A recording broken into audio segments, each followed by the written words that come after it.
Sur 58. Gam hasina ve'anekima. La haine et la jalousie. Quelque chose de très dur. Les gens, ils ont la haine et la jalousie. Caché meod, les sheimalet mimena lev utal asher livnei adam. Un homme qui a cette mauvaise mida de haine et de jalousie, il lui est très dur à l'homme de pouvoir s'en défaire. C'est quelque chose de très grave. Ki adam margish meod be'el benotav. Vous savez, un homme, on avait déjà parlé souvent, les gens, ils restent des années, des décennies, et s'il vivrait des centaines d'années, il vivrait des centaines d'années avec la honte qu'il a eue. Si un homme, on lui a fait honte, malheureusement, il reste dans son cœur avec le sentiment négatif pendant des années et des années. Et même si les gens ils disent qu'ils ont pardonné, s'ils font pas une avodat hamidot, c'est pas vrai, ils pardonnent pas. À combien la honte qu'on nous fait, elle nous marque dans notre cœur. Ve'anakama et la jalousie, pas la vengeance. Lo metuka midvash, comme se disent en français, la jalousie est un plat qui se mange froid. Les gens, ils peuvent attendre des dizaines d'années pour se venger. À combien la vengeance est quelque chose qui est douce. Ki imen nuchata levada. Parce qu'en vérité, il faut savoir, une personne à qui on a fait mal, c'est encore une fois, s'il ne travaille pas ses midot, la seule et unique façon qui va calmer son cœur, c'est quand il va se venger. Tant qu'il ne s'est pas vengé, il a quelque chose dans son cœur. Et les gens peuvent attendre 10 ans, 20 ans, 30 ans. Moi, un jour, après toute ma vie, il y avait les enfants, ils se bagarraient. Il y avait un groupe d'enfants qui se bagarraient toujours en classe. Toujours. Alors, je n'arrivais pas à comprendre. Et un jour, je vous parle de ça, c'était en 1998. J'étais directeur à Yavne. Alors, j'ai organisé un jeu de basket avec les parents. C'est là que j'ai compris beaucoup l'éducation. J'ai vu comment sur un jeu de basket, les parents, ils frappaient, ils s'énervaient, ils insultaient. Il y avait plus de loi, il n'y avait plus rien. Un ballon de basket entre adultes, ça dégénérait. Mais je comprenais à la fin, j'ai compris que les enfants n'étaient pas loin, n'étaient pas tombés loin de l'arbre. Comment les parents réagissaient entre eux? Eh bien, c'était rien. Les enfants à côté, c'était ça par rapport à comment. Et moi, je ne savais pas jouer, j'étais juste là-bas pour organiser le jeu. Et je me rappelle, il y avait un homme, je ne dirais pas son nom, c'est Ashonara. Je jouais comme ça. Moi, je ne savais jamais jouer en France. On joue au football, on ne connaît pas le basket. Mais j'étais grand, donc c'était pas trop compliqué pour pouvoir jouer. Alors je jouais, et sans faire exprès, je l'ai poussé. Bien sûr, j'ai arrêté le jeu, je me suis excusé, j'ai demandé Mechila, on a des Béné Adam. Oh, de tout mon cœur, et Bémet. C'est la première fois, deux fois que je joue au basket de ma vie. Et d'un coup, on joue comme ça, et d'un coup, je me reçois une gifle, mais une bonne, mais elle m'a tourné la tête. Et le gars, il me regarde, il m'a dit, ça fait du bien, hein, et il part. Et là, j'ai compris. C'est que le gars, on l'a poussé. Il peut pas. Il faut qu'il en remette une. Moi, j'ai arrêté, j'ai dit, parce que ça va dégénérer. Ça va dégénérer mais j'ai compris qu'il était heureux de m'avoir frappé. J'ai vu que c'est pas fait exprès. C'était pas sans faire exprès. C'était là. Il avait dans le sang, il devait frapper. C'était comme ça. Et ça, c'est seulement un jeu. Et après, Barminan, j'ai compris. Un jour, je l'ai vu des années plus tard. Je me demandais comment vont vos enfants. Il me dit, celui-là, il est comme ça. Il avait créé des monstres. Là, nous qui a fait la prison et tout. Pourquoi? Mais j'avais compris. C'est parce qu'ils avaient été élevés sur un principe de œil pour œil, dent pour dent. Ça veut dire le père, s'il a fait ça avec un rave, j'imagine ce qu'il aurait dû faire sur sa femme. J'imagine ce qu'il aurait dû faire sur ses enfants. C'est-à-dire que le fils, il lui fait un truc, le père, il lui met une paire de gifles, c'est qu'il lui défonce le portrait. Alors qu'est-ce que tu veux qu'il sorte de ça? Il va rien sortir de ça. Ça, c'est la nekama. La jalousie et la haine et la vengeance. Benny venait avec du joyeux venir à l'époque. Il venait avec nous, avec Yves, tu te rappelles? Il venait jouer avec nous, il se rappelle de qui je parle, chemin. Ok, alors, ça c'est la personne à combien on doit faire attention à cela. Les gens, ils laissent rien passer, ils ont ça. Et on doit travailler nos midot par rapport à ça. Alken, les kesheye bekocho la'azov mashitivo machiach oto ve'ya'avor amidotav. Combien une personne, elle doit travailler. On raconte qu'il y avait un jour, Rav Israël Salanter. Écoutez cette histoire. elle va être le moussard de la journée. Il y avait Rav Israël Salanter un jour, dans un train. Il allait vers la ville de Vilna. Le Rav était déjà vieux. Et il y a un homme, il était là-bas. Et le Rav Israël Salanter, il fumait la pipe. Et dans le wagon, il y avait un jeune homme. Alors, le Rav, il allume sa pipe. À l'époque, c'était tout le monde fumait. Et le Rav fume la pipe. Et le gars, il dit, monsieur, ça me dérange la pipe. Le Rav, il éteint la pipe. Il ferme sa pipe. Il était là-bas. Le Rav, à un moment, il faisait chaud. Le Rav, il ouvre un peu la fenêtre. Le jeune homme lui dit, monsieur, ça me dérange la fenêtre.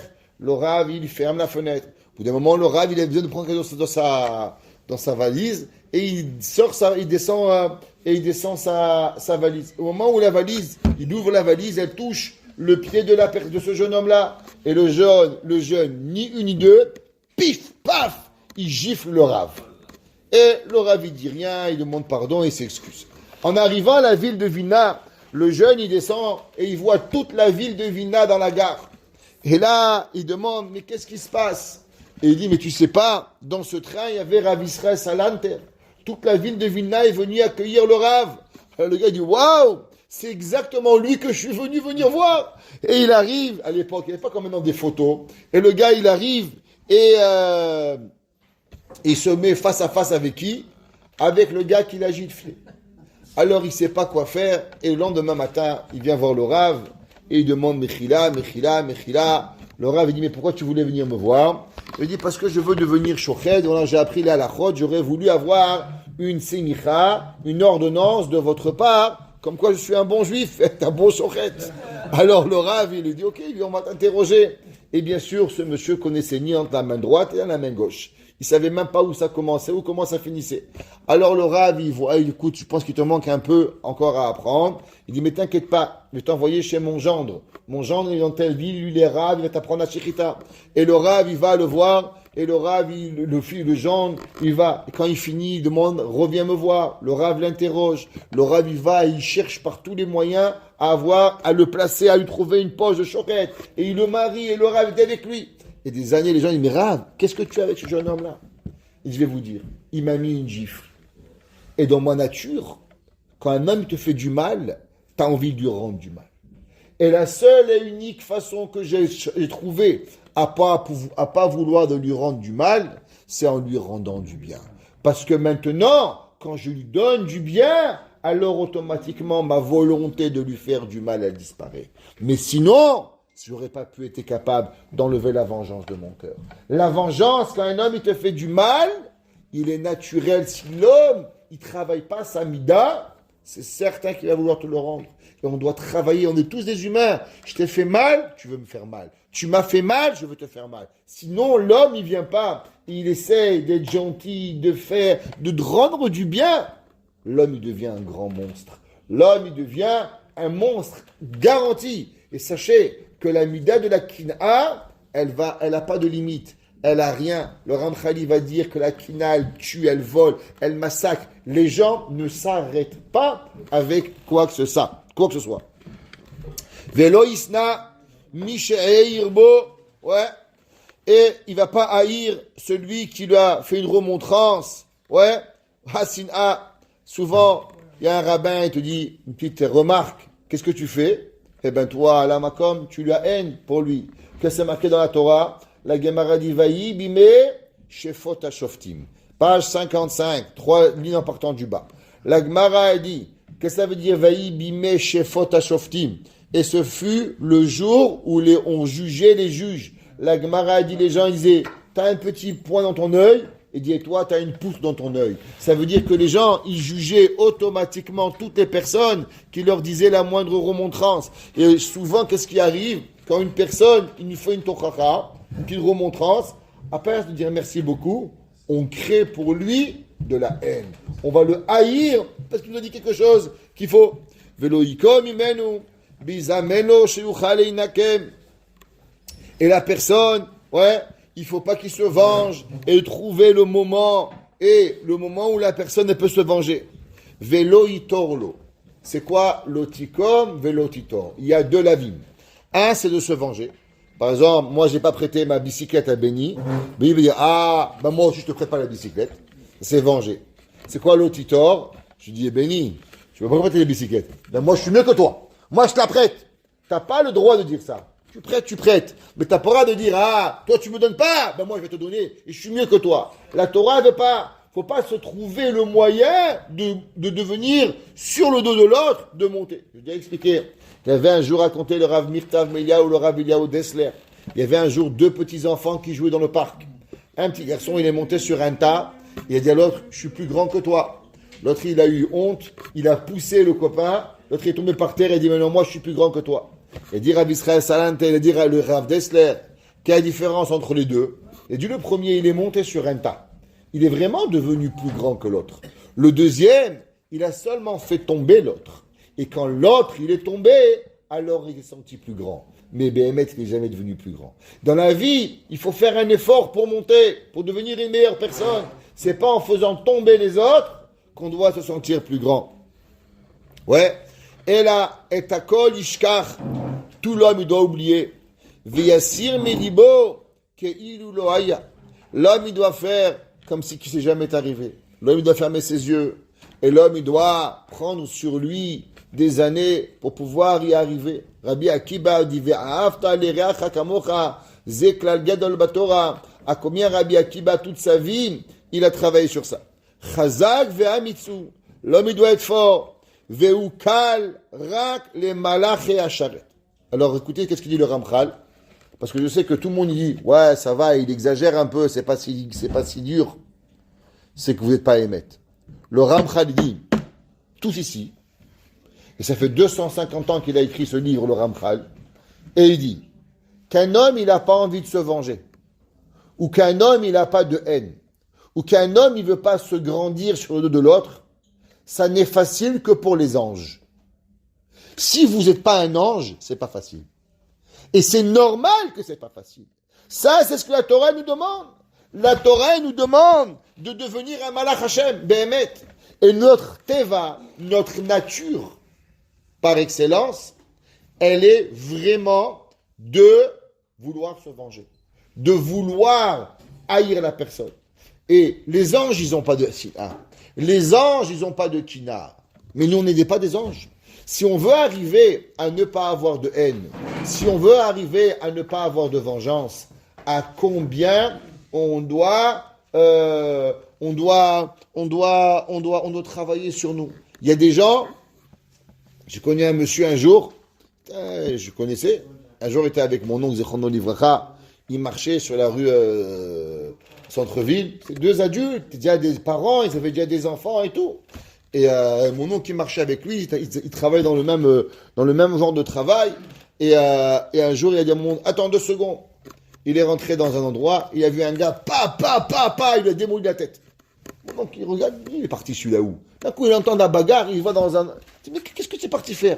Et tu vois, celui-là, il y a 15 ans, il m'a insulté. Il dit quoi? Il y a 15 ans, tu es rentré? Il dit, mais tu es complètement faux. Il dit, mais tu es devenu un homme, ça, on avait 20 ans, et on a 40 ans, aujourd'hui, de quoi tu parles? Le gars, 20 ans ou 15 ans plus tard, il avait dans le cœur, il est parti frapper quelqu'un à cause que 20 ans avant. Mais Béhémet, c'est quoi? J'ai dit à mon oncle, je me rappelle, comme hier, je l'avais dit, Béhémet, lui, c'est un Ben Adam.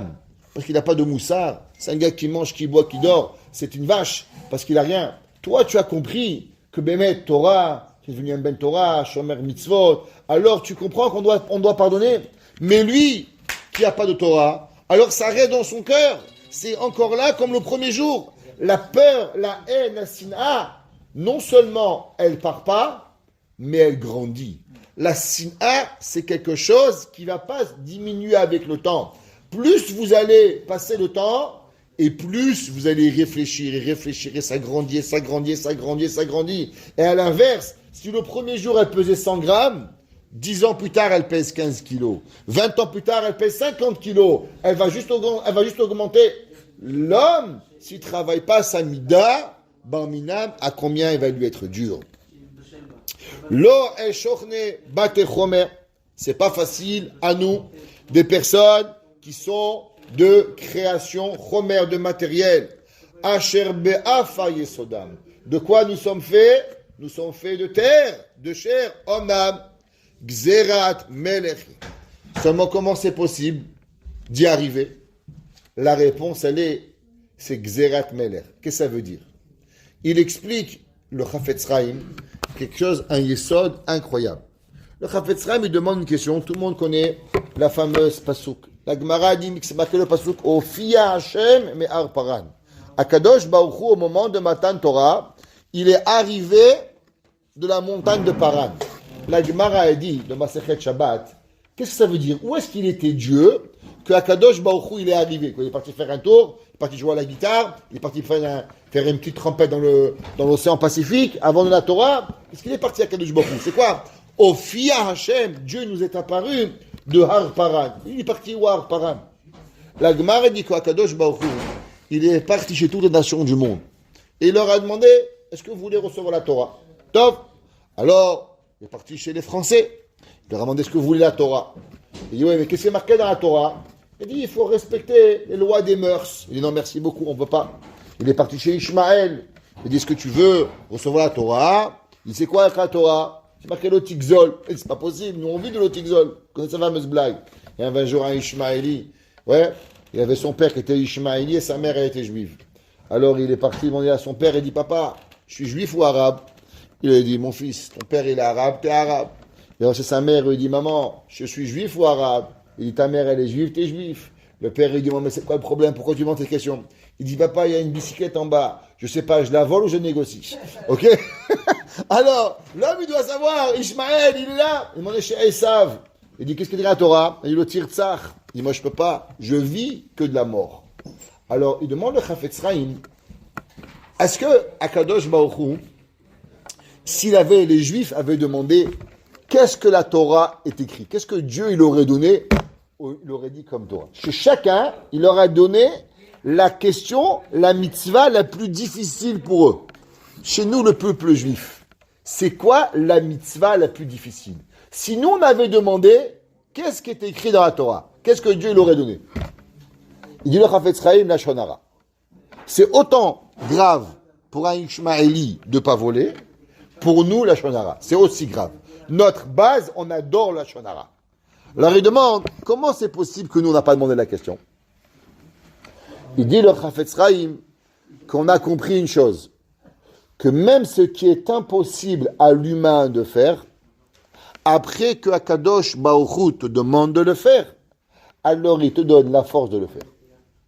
Ça veut dire que, c'est vrai, si Ishmaël avait accepté la Torah, alors c'est vrai que la nature de Ishmaël c'est de voler, mais Akadosh Baruch Hu lui aurait donné la force de combattre le vol.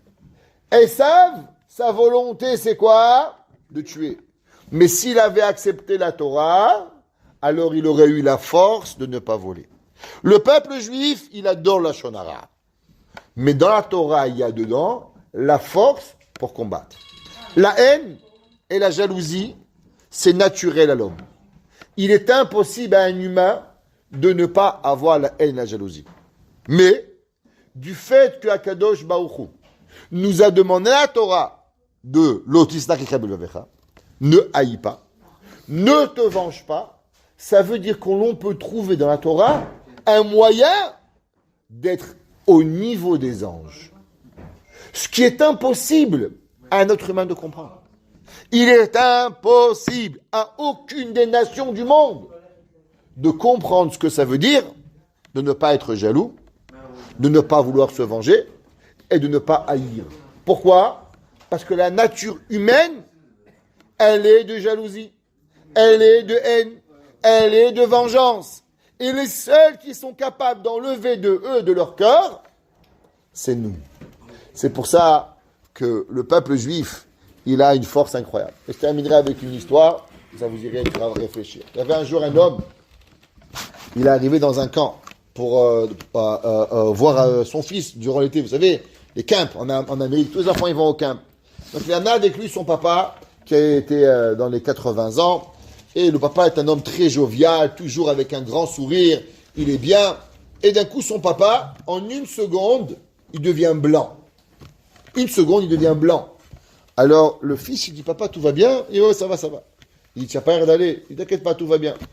Alors, le fils, il voit que le père, il va pas. Il dit à son fils, regarde, on va partir, papy, il a l'air pas aller bien, on va repartir à New York. Papa, il est pas Papa, il est pas bien. Papy, il est pas bien. Top. En repartant à New York,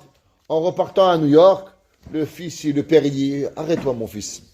Arrête dans une station de gaz. Le fils, il s'arrête, il dit, qu'est-ce qu'il y a, papa? Allez, je vais te dire. T'as vu, je suis arrivé là-bas au camp et je suis devenu blanc. Il dit, ça j'ai vu, papa, t'es devenu blanc. Qu'est-ce qui s'est passé? Allez, je vais te dire. J'ai habité en Hongrie et à Budapest. Et à Budapest, il y avait tous les Allemands, c'était la fin de la guerre, tout le monde il s'excitait, il marchait même les Allemands qui arrivaient. Et moi, j'étais très calme. Alors, il y a mon copain, mon meilleur ami, avec qui j'ai grandi en classe avec lui, avec qui j'étais allé à Yeshiva Ktana, Yeshiva Gdola, travailler, il était mon témoin de mon mariage, c'était mon témoin de voyage, on vivait ensemble, c'était mon meilleur ami. Et là, il m'a demandé, il m'a dit, Shimon, je dis oui, mais t'as l'air bien calme, tout le monde est très très très très nerveux, et tout le monde est... La guerre, elle arrive, et toi, tu es calme, qu'est-ce qui t'arrive? Elle dit, regarde, je vais te dire un secret. Ça fait des années que j'ai préparé mon passe pour aller en Amérique. Et j'ai préparé un visa, j'ai tout pour moi, ma mère, mon père, mon beau-père, ma belle-mère et mes 2 enfants. Tout est prévu. Et dès que la guerre, elle éclate, je récupère mes papiers et je cours au consulat américain. Ils vont me sauver, c'est obligatoire, c'est la loi consulaire. De quoi tu parles, le dit? Tu sais pas que dans les Allemands, quand ils rentrent, ils prennent tous les papiers. Tu n'auras pas d'inventer papiers. Il dit, Haram, tu crois que je suis bête? Je les ai cachés, les papiers. Il dit, quoi, tu les as cachés? Il dit, bien sûr. Il dit, mais où? Il dit, bon, à toi, je peux te le dire. Tu vois, il y a la synagogue, là-bas, il y a un trou. Tu te rappelles le trou où on cachait? Là-bas, je les ai mis. Il dit, waouh, t'es intelligent, toi. Les Allemands rentrent dans Budapest. Le monsieur dit, je cours à la place. Et qu'est-ce que je fais? Je trouve qu'il n'y a plus de papiers. Et je comprends qui c'est qui les a volés, c'est mon ami. Et ça fait, malheureusement, suite à ça, mon père il est mort, ma mère elle est morte, ma femme elle est morte, mes 2 enfants, tes 2 premiers frères sont morts, mon beau-père et ma belle-mère sont morts. Et j'avais jamais revu ce monsieur. Et aujourd'hui, je l'ai revu devant moi. Je dis quoi? Mais il fallait me dire, je l'aurais tué. Et il regarde mon fils. Juin 1944, j'ai perdu mon papier. À ce moment-là, j'avais 2 choix à faire. Garder la haine et vivre dans la haine et me détruire. Ou sur le moment, me dire que le pauvre, il a fait ce qu'il avait à faire pour sauver sa famille et que je lui pardonnais. Et grâce au pardon, je pourrais de nouveau un jour avoir une vie. Et ce moment-là, j'ai décidé que je ne lui en voudrais pas. Et que je continuerai ma vie, et quoi qu'il arrive. J'ai perdu ma femme, j'ai perdu mes enfants. Et je lui ai pardonné. Aujourd'hui, quand je l'ai vu, ça m'a remonté la haine. Alors, je n'ai pas voulu rester. Mais je ne lui ai pas voulu. Comment vous expliquer qu'un homme il peut perdre sa femme, ses enfants, et pas avoir de haine? C'est inexplicable. La seule et unique façon, c'est parce que le peuple juif, nous ne sommes pas des humains. Nous sommes des anges. Il dit le Ramchal que ce que Hachem il demande de nous, c'est seulement qu'on soit un ange. Seulement, la Torah, elle nous donne la possibilité de devenir des malachés Hachem. C'est la côte. Baruch Hanai Leolam. Amen ve Amen.